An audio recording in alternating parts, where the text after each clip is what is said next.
कि जिस प्रकार से नड्डा जी का काफिला कल आया और अपना एम्स का उद्घाटन हुआ, उसमें जो है ये परिजनों से मिले और उनकी समस्या जो है नड्डा जी ने सुनी।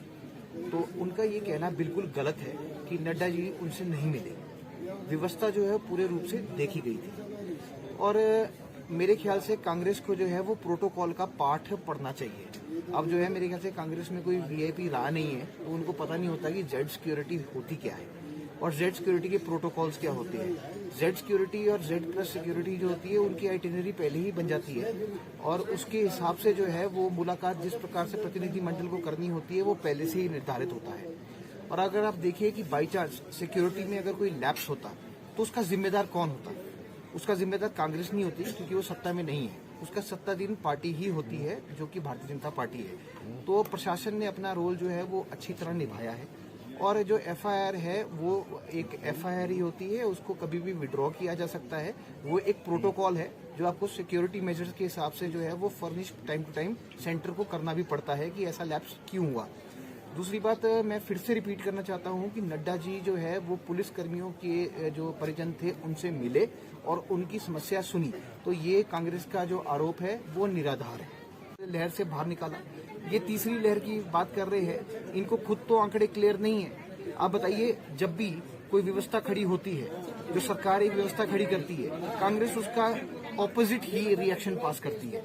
आप देखिए, जब इन्होंने कांग्रेस ने बोलना शुरू किया कि आप बॉर्डर खोलिए, जब हमने बॉर्डर खोले तो बोले बंद कीजिए, तो पहले आप ये बताइए, कांग्रेस को खुद ही नहीं पता हमने क्या बोलना है। अगर आपने सूबे की हेडलाइन पढ़कर उसका विरोध ही करना है तो वो राजनीति नहीं। राजनीति नीतिगत डॉक्यूमेंट, आंकड़े और वस्तुस्थिति से होती है, जो कांग्रेस को पता ही नहीं कि है क्या।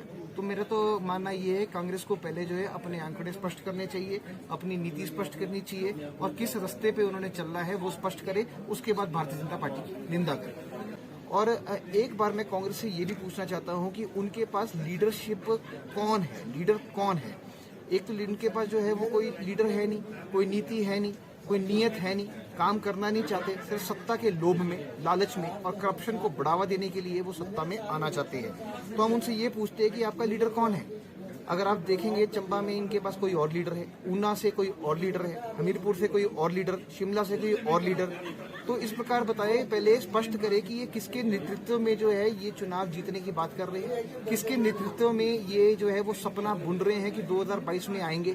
सबसे पहली बात मैं स्पष्ट करना चाहता हूं कि 2022 में भारतीय जनता पार्टी ही आएगी और भारतीय जनता पार्टी की ही सरकार बनेगी। लहर से बाहर निकाला, ये तीसरी लहर की बात कर रहे हैं। इनको खुद तो आंकड़े क्लियर नहीं है।